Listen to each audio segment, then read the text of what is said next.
बिटियन के लाइले तू दहेजवाना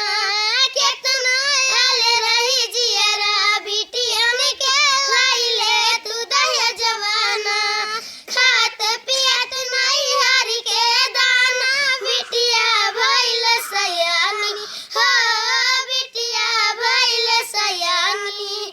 गइल ससुरारी में शादी करके बन के दुल्हन रानी की घर में बड़ी घरानी की घर में बड़ी घरानी रुपयन के लाइले तू दहेजवाना की घर में बड़ी घरानी रुपयन के लाइले तू दहेजवाना सासु ससुर और ननद न मिले तीनों किए विचार हो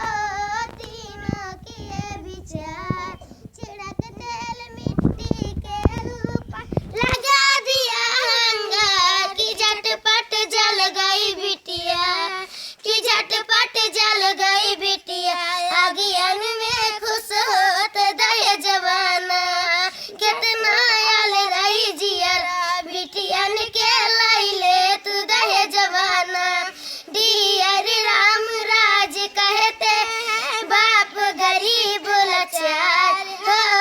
बाप गरीब लाचार